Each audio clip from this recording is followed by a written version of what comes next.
Hi students, again welcome to chemistry concept protein એના lecture 2 માં આપણે સમવિભવ બિંદુ વિશે શીખ્યા હતા.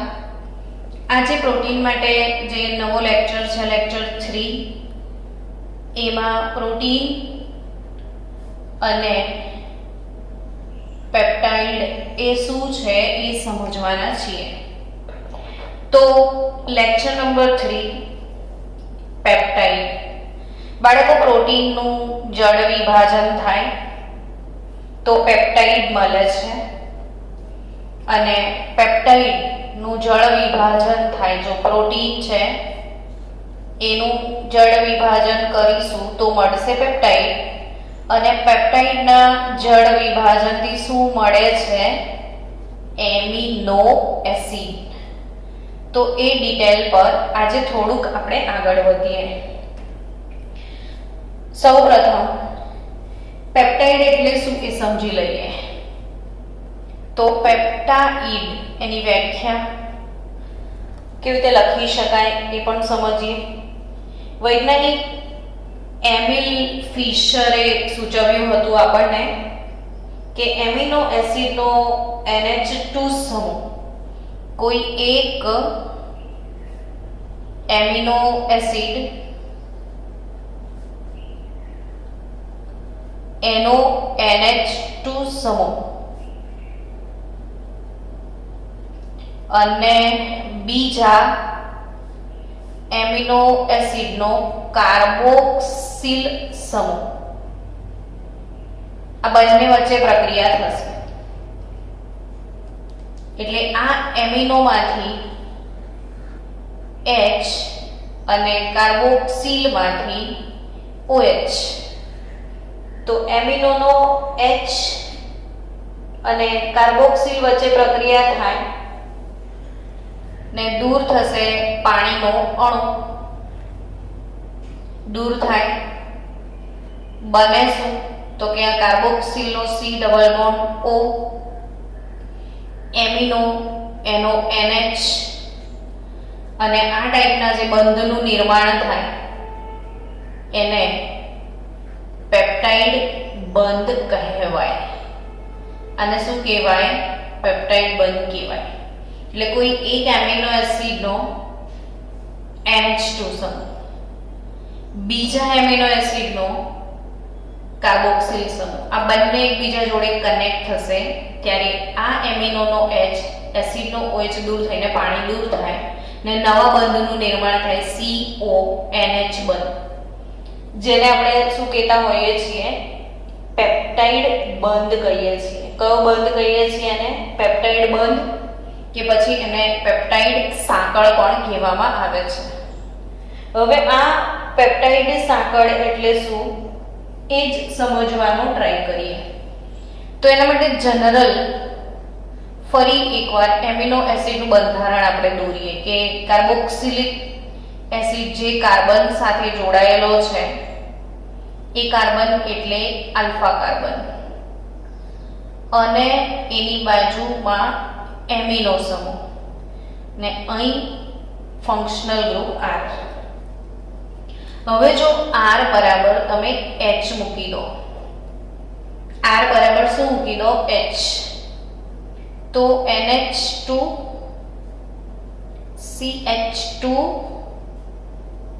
COOH, આ જે એમિનો એસિડ મળ્યો એનું ત્રિઅક્ષરી નામ GLY, એકાક્ષરી નામ G ને ખરેખર એનું નામ છે ગ્લાયસીન. હવે આ જે ગ્લાયસીન એમિનો એસિડ બનાવ્યો એવો જ આપણે બીજો એમિનો એસિડ બનાવીએ. R બરાબર માની લો CH3 સમૂહ મૂકવાનો છે, આલ્કાઇલ સમૂહ. તો કઈ રીતે એમિનો એસિડ બને? તો NH2 CH, R ને બદલે CH3 COOH. આ જે એમિનો એસિડ આપણે બનાવ્યો એ એમિનો એસિડ છે એલેનાઇન.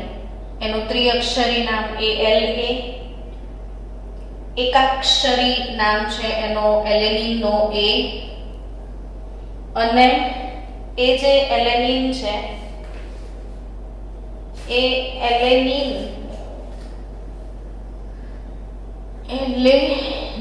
કેલેનાઇન. હવે આ બંને એમિનો એસિડમાં આપણે કનેક્ટ કરવાનું છે. તો આ પહેલું એક એમિનો એસિડનો NH2 એટલે આનો NH2, બાજુવાળાનો COOH. જો સમજો, અહીંથી H ને અહીંથી OH દૂર થશે ને આ બંને કેવી રીતે કનેક્ટ થશે તમે બી નોટબુકમાં જોડે જોડે લખો તો તમને મજા આવે. NH2 CH2 CO OH ગયો, NH CH CH3 COOH. બે એમિનો એસિડ જોડાયા, પાણીનો અણુ દૂર થયો ને આ પેપ્ટાઇડ સાંકળનું નિર્માણ થયું. એટલે આને આપણે બે એમિનો એસિડ જોડાઈને જે પેપ્ટાઇડ બન્યો છે એને ડાયપેપ્ટાઇડ કહેવાય. અને શું કહેવાય બાળકો? ડાયપેપ્ટાઇડ કહી શકાય. ડાયપેપ્ટાઇડ. એવા બીજા ડાયપેપ્ટાઇડ બનાવવાનો એક બે પ્રયત્ન કરીએ એટલે તમને ડાયપેપ્ટાઇડ શું છે એ કન્સેપ્ટ ક્લિયર થઈ જાય. ને ઇન શોર્ટ સાથે સાથે તમને બે એમિનો એસિડ આવડી ગયા. હવે કયા બે એમિનો એસિડ આવડી ગયા? તો કે ગ્લાયસીન આવડી ગયો મેડમ, ને બીજું શું આવડી ગયું તમને? એલેનિન આવડી ગયો. એલેનિન. ચલો હવે હજી એક ડાયપેપ્ટાઇડ બનાવીએ એટલે તમારો કન્સેપ્ટ ક્લિયર થાય. આપણે NH2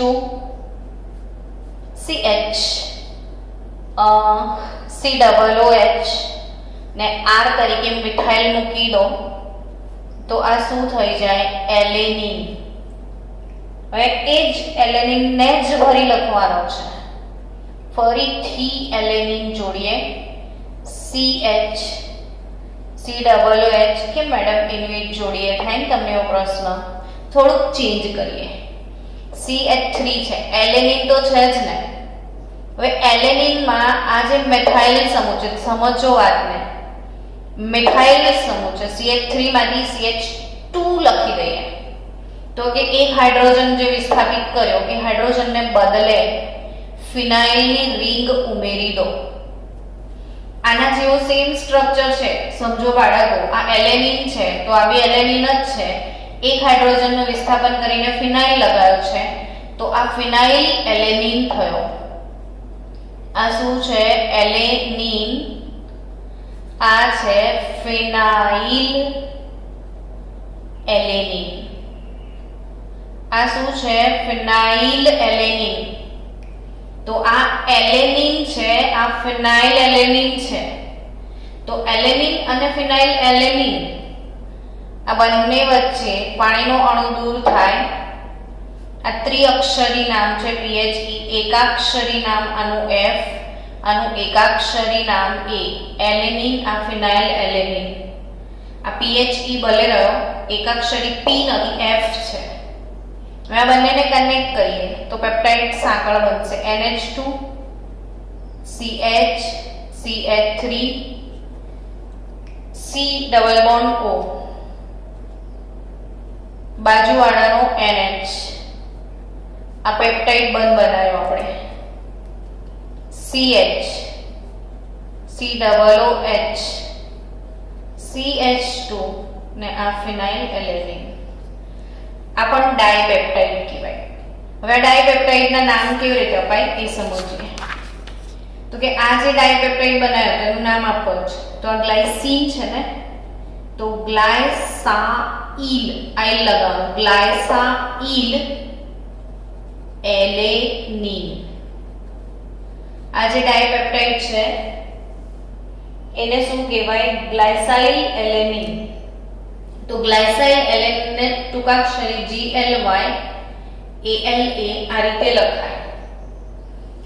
તો આ ગ્લાયસાઇલ એટલે GLY પછી નાનું ડેશ, એલેનિન એટલે ALA. તો GLY ALA ગ્લાયસાઇલ એલેનિન. હવે આને કઈ રીતે લખશું? તો કે આ એલેનિન છે એટલે ALA, પછી ફિનાઇલ એલેનિન છે એટલે PHE. તો આ ડાયપેપ્ટાઇડને આ રીતે લખાય ALA PHE તરીકે લખાશે. ALA PHE તરીકે આ ડાયપેપ્ટાઇડને લખાશે.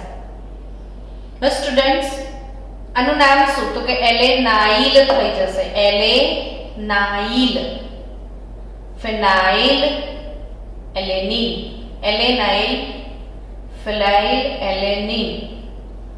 જો એલેનિન આગળ હોય ને ગ્લાયસીન પાછળ હોય તો એલેનાઇલ ગ્લાયસીન, ગ્લાયસીન આગળ હોય એલેનિન પાછળ હોય તો ગ્લાયસાઇલ એલેનિન. આ રીતે એના નામ લખાતા હોય છે ડાયપેપ્ટાઇડના. સો સ્ટુડન્ટ્સ, ડાયપેપ્ટાઇડ આઈ થિંક તમને હવે ક્લિયર કન્સેપ્ટ થઈ ગયો છે. તો ચલો હવે આપણે ટ્રાયપેપ્ટાઇડ બનાવીએ.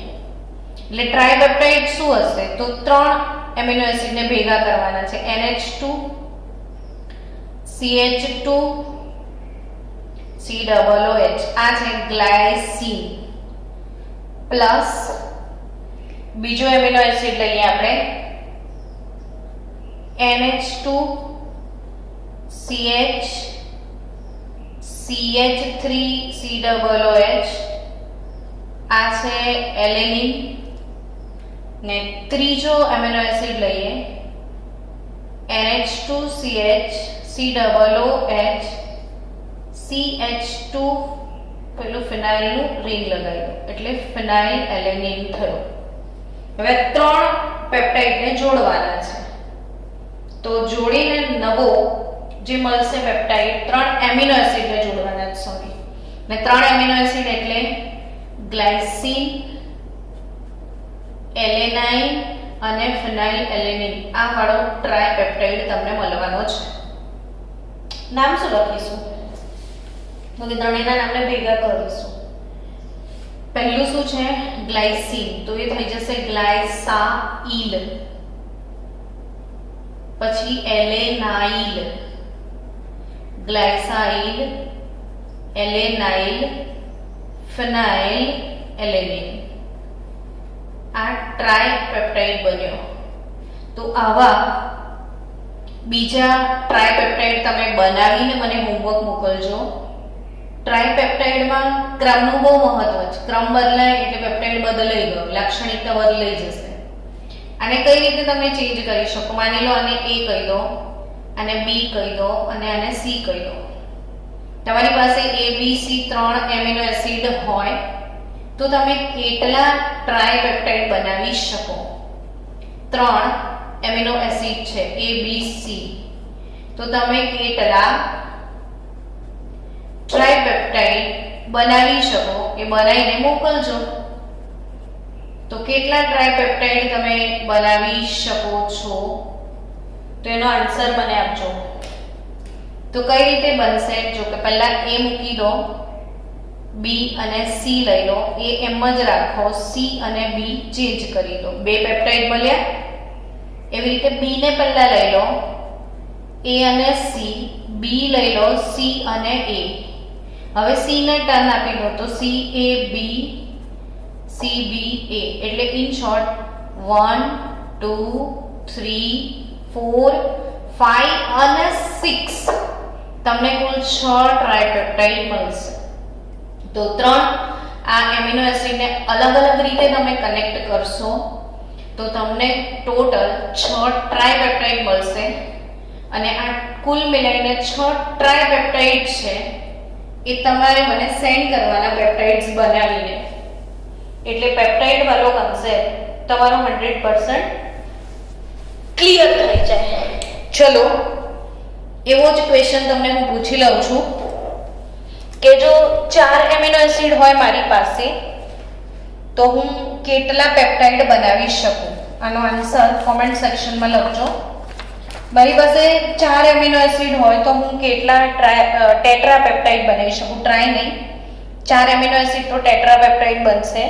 તો 4 એમિનો એસિડ હોય A B C D તો કેટલા ટેટ્રાપેપ્ટાઇડ બને એ તમે મને લખીને મોકલજો. તો ઇન શોર્ટ બાળકો તમને એ ખબર પડી કે 2 એમિનો એસિડ કનેક્ટ થાય તો એ કહેવાય ડાયપેપ્ટાઇડ. 3 એમિનો એસિડ કનેક્ટ થાય તો એ કહેવાય ટ્રાયપેપ્ટાઇડ. 4 એમિનો એસિડ કનેક્ટ થાય તો એ કહેવાય ટેટ્રાપેપ્ટાઇડ.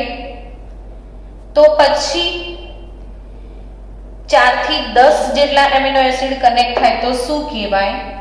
તો 4 થી 10 જેટલા એમિનો એસિડ જોડાય તો એને કહેવામાં આવે છે ઓલિગોપેપ્ટાઇડ. સમજો વસ્તુને ધ્યાનથી.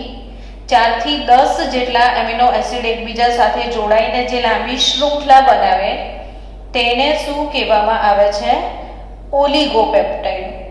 અને જો 10 થી વધુ, ઇન શોર્ટ સો મેની, ઘણા બધા એમિનો એસિડ એકબીજા સાથે જોડાઈ જાય તો સો મેની એટલે પોલીપેપ્ટાઇડ, એટલે લાંબો પોલિમર બને તો એને શું કહેવાય? પોલીપેપ્ટાઇડ. અને આવા સામાન્ય રીતે એવા પોલીપેપ્ટાઇડ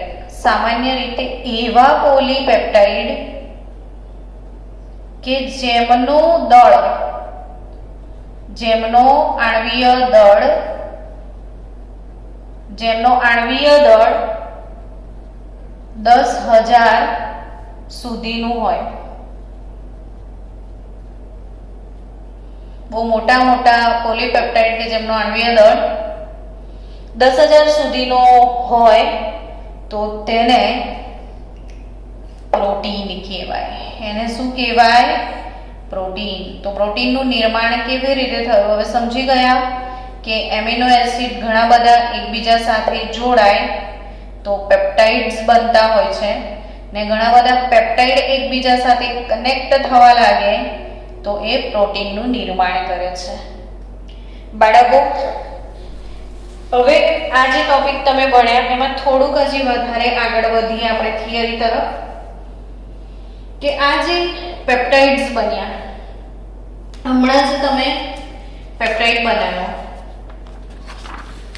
આ પેપ્ટાઇડમાં તમે એક વસ્તુ સરલી જોઈ શકો કે આ જે છેડો છે એ હંમેશા આ છેડા પર એમિનો સમૂહ આવશે અને આ છેડા પર COOH જ આવશે.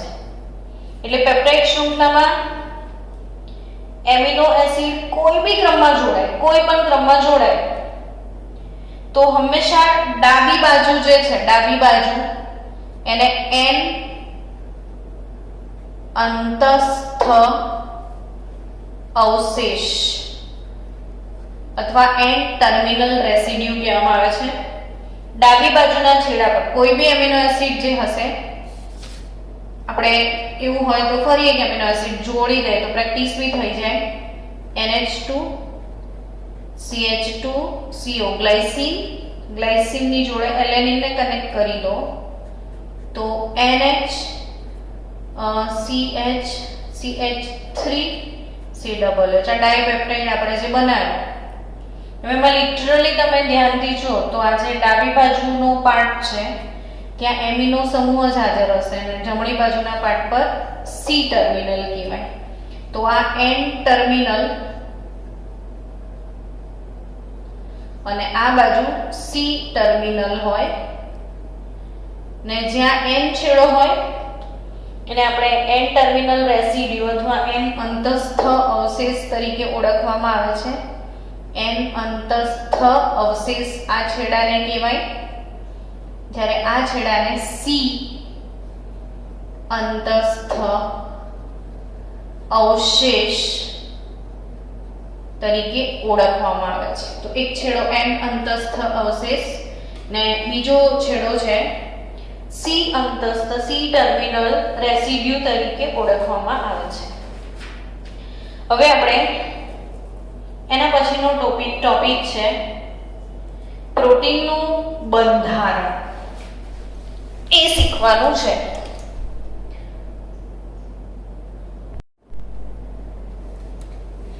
ચલો બાળકો, પ્રોટીનના બંધારણની વાત કરીએ. હવે પ્રોટીન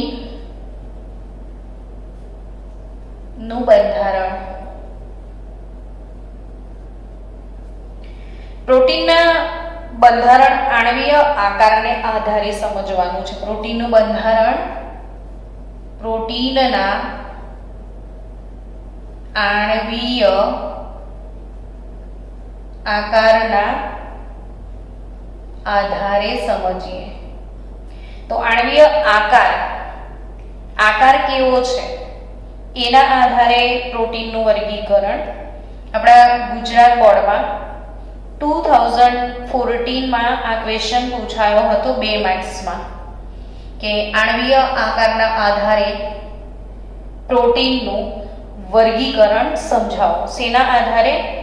આણ્વીય આકારના આધારે પ્રોટીનનું વર્ગીકરણ. આ 2 માર્ક્સનો અગત્યનો ક્વેશ્ચન છે બાળકો, ને એના આધારે એના 2 ભાગ પડે છે. એક છે રેસામય પ્રોટીન. તમારા શરીરમાં પ્રોટીનનો બનેલો હોય રેસો, એવા કઈ વસ્તુઓ છે જેમાં રેસામય પ્રોટીન હોય? રેસો કોને કહેવાય? કે જે લાંબી લાંબી શૃંખલા બનાવતું હોય. આ રીતે પોલીપેપ્ટાઇડ શૃંખલાઓ રેખીય રીતે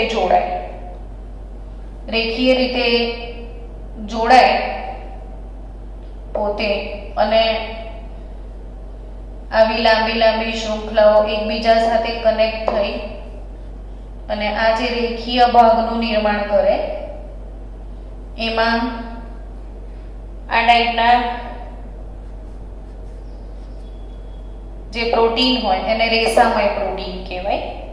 ને આપણા શરીરમાં આ જે પોલીપેપ્ટાઇડ શૃંખલાઓ છે, પ્રોટીનમાં જે પોલીપેપ્ટાઇડ શૃંખલાઓ છે એકબીજાને સમાંતર ગોઠવાય. પોલીપેપ્ટાઇડ શૃંખલાઓ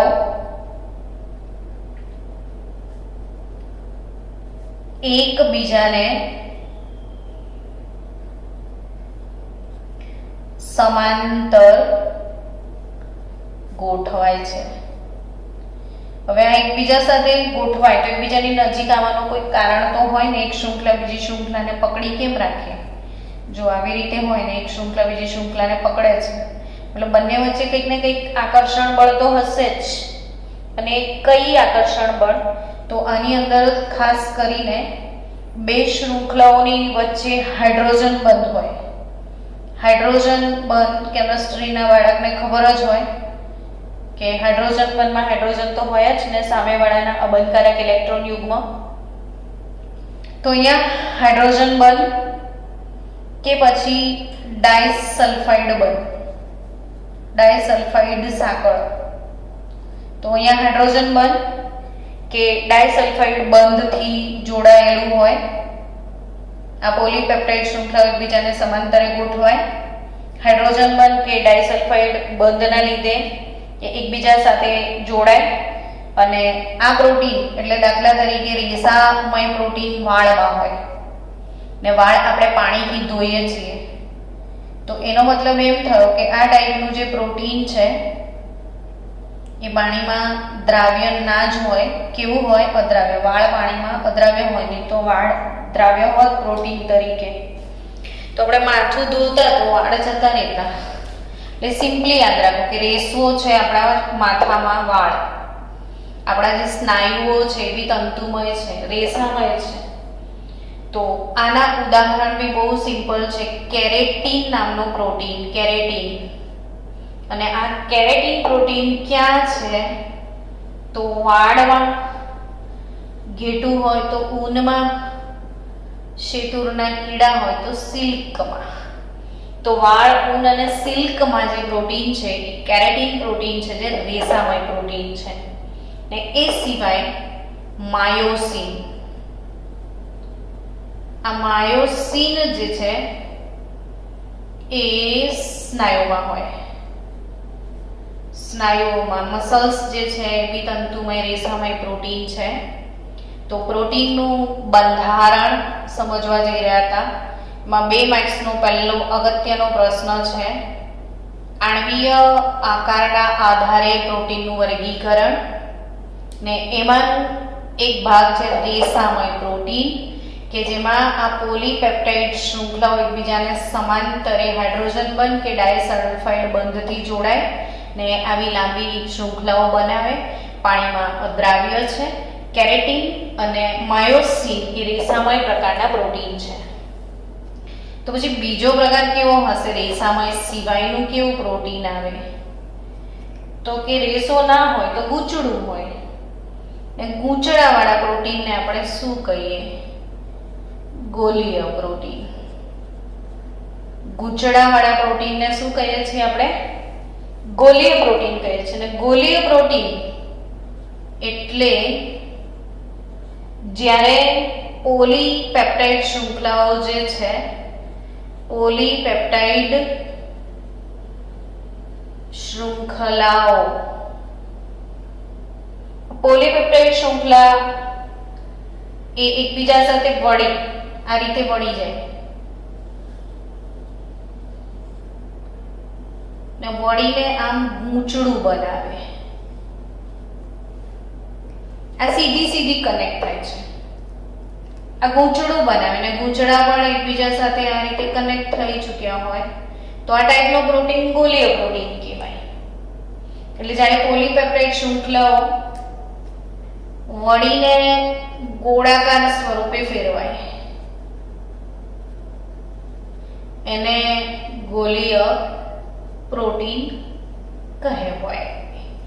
ગોલીય પ્રોટીન પાણીમાં દ્રાવ્ય હોય. આ પ્રોટીનની શું ખાસિયત છે? પાણીમાં દ્રાવ્ય છે. ઉપરવાળું પ્રોટીન પાણીમાં અદ્રાવ્ય છે અને ગોળ ગોળ ઈંડું હોય. તો ગોલીય પ્રોટીન તમારા શરીરમાં શું હોઈ શકે? ઇન્સ્યુલિન. એનું બીજું ઉદાહરણ છે ઈંડામાં હોય આલ્બ્યુમિન. તો ઇન્સ્યુલિન અને આલ્બ્યુમિન જે બે પ્રોટીન છે એ ગોલીય પ્રોટીન છે. તો પ્રોટીનનું જે બંધારણ છે રેસામય પ્રોટીન અને ગોલીય પ્રોટીન એ આ રીતે સમજાવવાનું છે તમારે પરીક્ષામાં. હવે આપણે આગળ વધીએ. પ્રોટીનનું પ્રાથમિક, દ્વિતીયક, તૃતીયક અને ચતુર્થક બંધારણ સમજવાનું છે. પ્રોટીનનું ચલો બાળકો, આ રેસામય પ્રોટીન અને ગોલીય પ્રોટીન સિવાયની આગળ વાત કરીએ ને તો પ્રોટીનના 4 જુદા જુદા બંધારણ પણ છે. પ્રોટીનના પ્રાથમિક બંધારણ, દ્વિતીયક બંધારણ, તૃતીયક બંધારણ એવા પ્રોટીનના 4 જુદા જુદા બંધારણો પણ અસ્તિત્વ ધરાવે છે. આ પ્રશ્ન પણ બોર્ડમાં પ્રોટીનનું બંધારણ પ્રાથમિક, દ્વિતીયક, તૃતીયક અને ચતુર્થક બંધારણ સમજાવો એવો મોટો પ્રશ્ન તમારે મસ્તીથી 3 માર્કમાં આવશે. એટલે પ્રોટીનના જે બંધારણ છે પ્રાથમિક, દ્વિતીયક, તૃતીયક બંધારણની વાત કરીએ તો 1954માં વૈજ્ઞાનિક લિનસ પાઉલિંગ, તમને યાદ આવ્યું?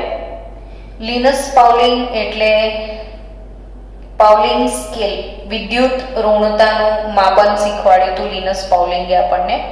તો 1954માં લિનસ પાઉલિંગ એમને પ્રોટીનના બંધારણ અંગેના સંશોધન માટે નોબેલ પારિતોષિક એનાયત થયું છે. તો નોબેલ વિજેતા છે લિનસ પાઉલિંગને નોબેલ પારિતોષિક શેના માટે એનાયત થયું હતું? પ્રોટીનના બંધારણની માહિતી આપવા માટે. ચલો, તો સૌથી પહેલા પ્રોટીન નું પ્રાથમિક બંધારણ એટલે પ્રોટીન, પેલું એક સરસ સોંગ છે કે સોચતા હું कि कितना मासूम था, क्या से क्या हो गया देखते देखते. सोचता हूँ कि वो कितना मासूम है, क्या से क्या हो गया देखते देखते. એટલે એવું કહેવાય ને કે પ્રાથમિક બંધારણ એટલે એકદમ માસૂમ બંધારણ. પછી ધીરે ધીરે આગળ વધશે તો દ્વિતીયક થઈ જશે, પછી તૃતીયક થતું જશે, પછી એટલું બધું કોમ્પ્લિકેટેડ બની જશે ને એટલે એનું ચતુર્થક. એટલે બિચારું સાવ સીધું સાદું સિમ્પલ હોય એને પ્રાથમિક કહેવાય. થોડુંક કોમ્પ્લિકેશન આવે દ્વિતીયક થાય, હજી વધારે કોમ્પ્લિકેશન આવે તૃતીયક ને બહુ કોમ્प्लिकेटेड થઈ જાય तो चतुर्थ. એટલે ये सोचता हो कि कितने मासूम है ये, फिर धीरे धीरे आप देखना कैसे कैसे होते हैं बेचारे. तो प्राथमिक બંધારણ એટલે સાવ સાદું સીધું બંધારણ કે જેમાં શું હોય તો પોલીપેપ્ટાઇડ ની એક કે વધારે શૃંખલાઓ હોય ખાલી. પ્રાથમિક બંધારણમાં પોલીપેપ્ટાઇડ ની એક કે વધારે શૃંખલાઓ એકબીજા સાથે જોડાય, વધારે શૃંખલા હોય અને એની ખાસિયત છે કે તેમાં રહેલા એમિનો એસિડ, તેમાં રહેલા જેટલા પણ એમિનો એસિડ છે એ એમિનો એસિડ ચોક્કસ ક્રમમાં ગોઠવાયેલા હોય. ક્રમ બહુ મહત્વનો છે એમિનો એસિડમાં.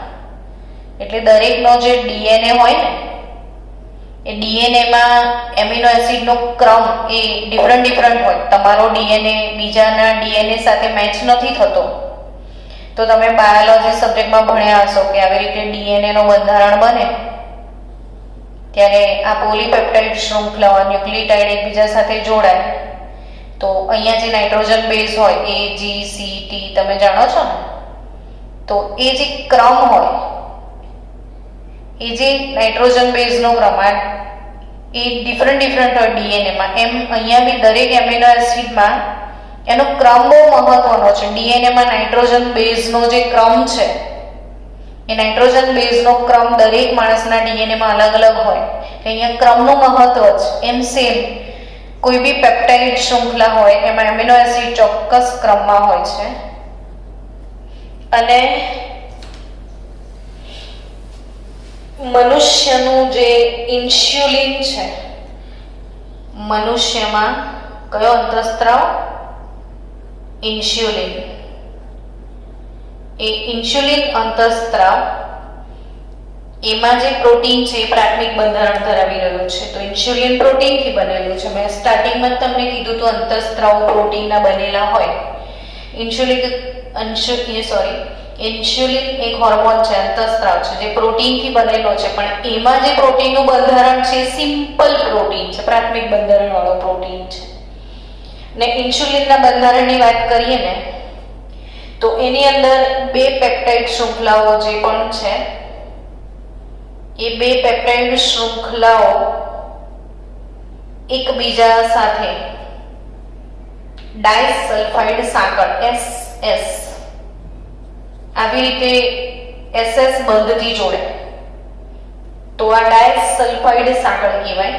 તો ઇન્સ્યુલિનમાં બે પેપ્ટાઇડ શૃંખલાઓ ડાયસલ્ફાઇડ સાંકળથી જોડાયેલી હોય છે. ચલો તો સિમ્પલ તમને પ્રોટીનનું પ્રાથમિક બંધારણ આવડી ગયું હશે, એમાં કશું છે જ નહીં. ફક્ત એટલું જ છે પ્રાથમિક બંધારણમાં કે પ્રોટીનનું પ્રાથમિક બંધારણ આમ જોવા જઈએ તો એક સિમ્પલ શૃંખલા હોય લાંબી ને ડાયસલ્ફાઇડ સાંકળથી જોડાયેલી છે. પણ જ્યારે બે સાંકળના મૂંચડા બને આ એનું પ્રાથમિક બંધારણ થયું. હવે આવું ગૂંચળું પેદા થશે, થોડુંક કોમ્પ્લિકેટેડ થશે તો આ દ્વિતીયક બંધારણ થશે. પછી હવે આવા જ ગૂંચળા એકબીજા સાથે જોડાય ને હજી વધારે કોમ્પ્લિકેટેડ બનશે તો આ તૃતીયક બંધારણ થશે. અને પછી તો બહુ બધા ગૂંચળા એકબીજા સાથે આમ જોડાશે તો એ પ્રોટીનનું કેવું બંધારણ? चतुर्थक बंधारण. એટલે समझी गया कि सोचता है ये कितने मासूम है और क्या से क्या हो गए. तो प्राथमिक બંધારણ સિમ્પલ એક કે બે વધારે શૃંખલા હોય, એમિનો એસિડ ચોક્કસ ક્રમમાં હોય, અને મનુષ્યમાં ઇન્સ્યુલિન જે છે એમાં બે પેપ્ટાઇડ શૃંખલાઓ ડાયસલ્ફાઇડ સાંકળથી જોડાયેલી છે, એનો પ્રાથમિક બંધારણ. હવે દ્વિતીયક બંધારણ માં સુમિયતને હવે આપણે સાઈડ પર મૂકીશું. દ્વિતીયક બંધારણમાં પોલીપેપ્ટાઇડની લાંબી શૃંખલાઓ જોવા મળે છે, અને દ્વિતીયક બંધારણને બે રીતે સમજાવી શકાય છે. ને બે રીતે કઈ રીતે સમજાવી શકાય એ તો સમજાવી દઈએ તમને. દ્વિતીયક બંધારણની વાત કરીએ તો આલ્ફા સર્પિલ જેને આલ્ફા હેલિક્સ પણ કહેવાય. તો આલ્ફા હેલિક્સ બંધારણ, અને બીજું છે એમાં બીટા પ્લેટેડ શીટ બંધારણ. બીટા પ્લેટેડ શીટ, ગળી વાળેલા કાગળ જેવો આકાર,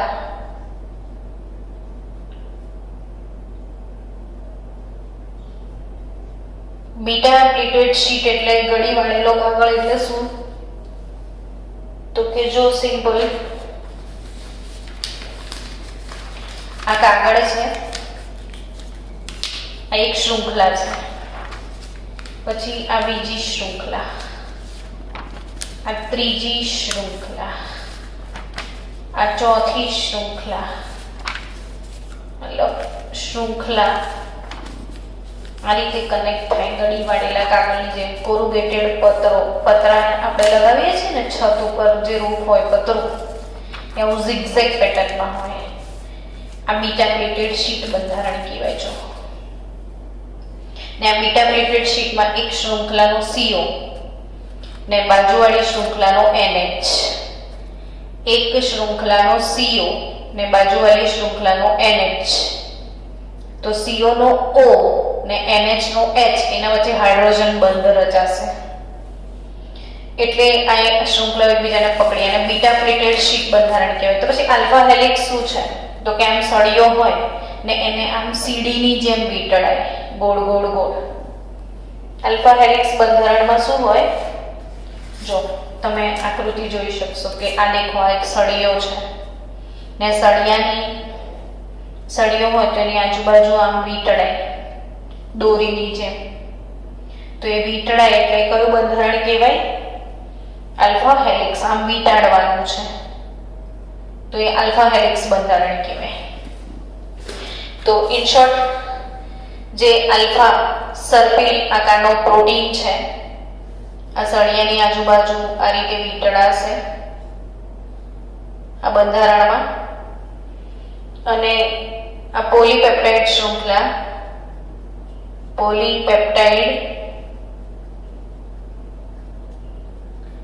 શૃંખલા જે છે એ પોલીપેપ્ટાઇડ શૃંખલા સર્પિલ આકારે વળેલી હોય છે. સર્પિલ આકાર, સાપની જેમ વળેલી હોય, અને એ જે વળાંક છે એ દરેક વળાંકમાં, IMP MCQ છે સમજો, દરેક વળાંક, એક વળાંક છે તો તમને ખબર છે કે આ લાંબી શૃંખલા એમિનો એસિડ થી તો બને. આપણે શું શીખ્યા? પેપ્ટાઇડ, એક એમિનો એસિડ, બીજો એમિનો એસિડ, ત્રીજો એમિનો એસિડ જોડાય ત્યારે પેપ્ટાઇડ બને. તો આ દરેક વળાંકમાં 3.6 એમિનો એસિડ હોય. દરેક વળાંકમાં કેટલા એમિનો એસિડ હોય છે બાળકો? 3.6 એમિનો એસિડ હોય દરેક વળાંકમાં. ને આ બંધારણમાં CO નો ઓક્સિજન પરમાણુ ને બાજુવાળાના NH નો H પરમાણુ, CO નો O ને NH નો H, એ બંને વચ્ચે હાઇડ્રોજન બંધ રચાય છે. એક શૃંખલાનો C ડબલ બોન્ડ O હોય તો બાજુવાળી શૃંખલાનો જે NH હોય, આ બંને વચ્ચે આ રીતે હાઇડ્રોજન બંધ રચાય. તો હાઇડ્રોજન બંધની મદદથી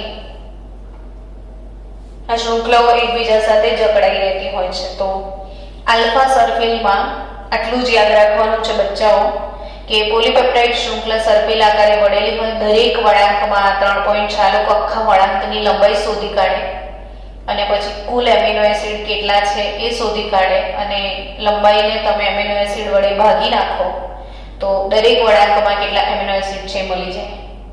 હવે બીટા પ્લીટેડ શીટ એટલે પ્લીટેડ શીટ વાળું બંધારણ છે.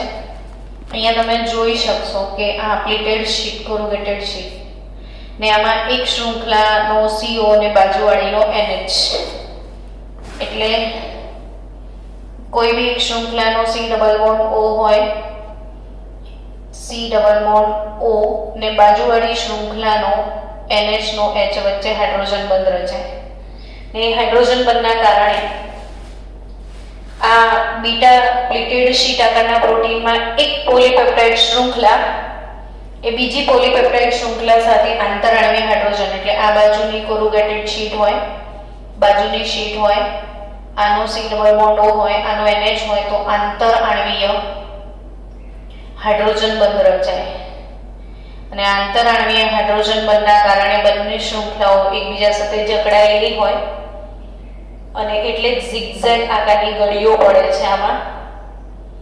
અને આ ઝિગઝેગ આકારની જે વાંકી ચૂકી ગળીઓ છે આ પ્રોટીનનું દ્વિતીયક બંધારણ બે પ્રકારનું હોય, આલ્ફા સર્પિલ અને બીટા પ્લેટેડ શીટ.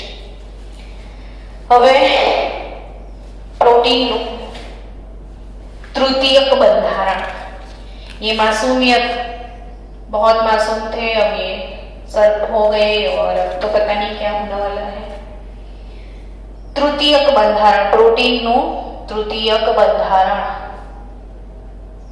તૃતીયક બંધારણમાં શું થવાનું છે તો ગૂંચળું કોમ્પ્લિકેટેડ થવાનું છે.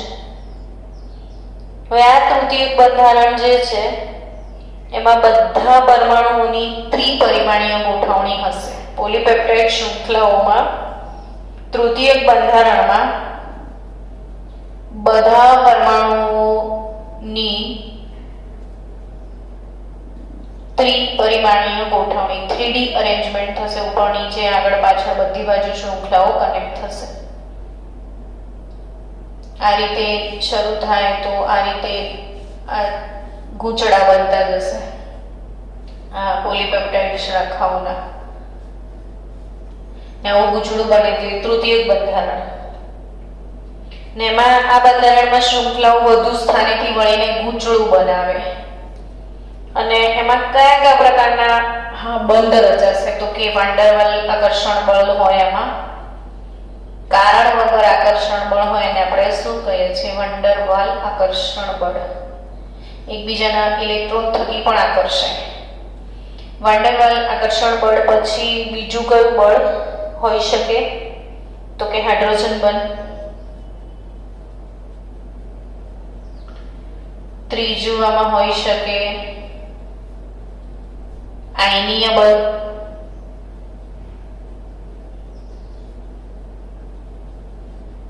ચોથું શું હોઈ શકે તો કે ડાયસલ્ફાઇડ સાંકળ. બધી પ્રકારનું આવી જાય, જે તમને યાદ આવે બધી સાંકળ લખી દેવાય. ડાયસલ્ફાઇડ સાંકળ, આયનીય બંધ, હાઇડ્રોજન બંધ, વાંડરવાલ આકર્ષણ બળ, તમામ પ્રકારના આકર્ષણ બળ અહીંયા હાજર છે. ને આમાં જે માયોગ્લોબિન પ્રોટીન છે, માયોગ્લોબિન, આ માયોગ્લોબિન પ્રોટીન તૃતીયક બંધારણ ધરાવે છે. મેં હમણાં જ તમને ઇન્સ્યુલિનની વાત કરી હતી ને. ઇન્સ્યુલિન એટલે પ્રાથમિક બંધારણ. પ્રોટીનના પ્રાથમિક બંધારણમાં મેં તમને મનુષ્યના ઇન્સ્યુલિનની વાત કરી તે રીતે તૃતીયક બંધારણ એટલે માયોગ્લોબિન પ્રોટીન. ને હવે આવે છે પ્રોટીનનું ચતુર્થક બંધારણ.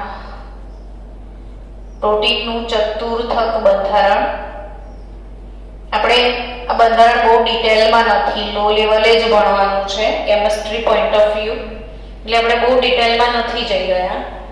તો આપણી ટેક્સ્ટબુક પ્રમાણે જે માઇનોરિટીમાં આપણને શીખાવ્યું છે પ્રમાણે શીખીએ છીએ કે ચતુર્થક બંધારણ એટલે એમાં જટિલ પ્રોટીન હોય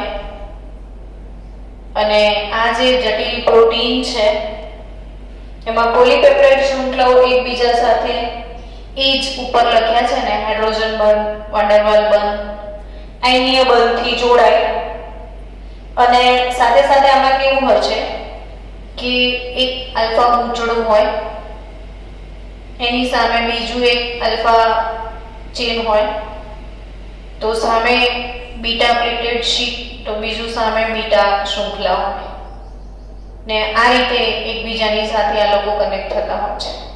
તો આ ટાઈપની રચના એમાં જોવા મળે છે કે બે આલ્ફા શૃંખલાઓ અને બે બીટા શૃંખલાઓ અને 4 શૃંખલાઓ એકબીજાને આ રીતે કનેક્ટ થઈને ગૂંચળાનું નિર્માણ કરે છે. હિમોગ્લોબિન કદાચ ચતુર્થક બંધારણ છે. તો હિમોગ્લોબિન જે છે એ હિમોગ્લોબિનમાં ચતુર્થક બંધારણ છે. હિમોગ્લોબિન પણ એક પ્રોટીન છે. ગ્લોબિન એટલે પ્રોટીન, હિમ એટલે લોખંડ. લોખંડ ધરાવતું પ્રોટીનનું માળખું છે હિમોગ્લોબિન અને એમાં ચતુર્થક બંધારણ છે. તો બાળકો, પ્રોટીનના બંધારણ પછી હજી આપણે પ્રોટીનનું સ્કંદન એટલે કે વિકૃતિકરણ એવો જ એક નાનકડો ટોપિક રહ્યો છે જે આપણે પછી સમજીશું.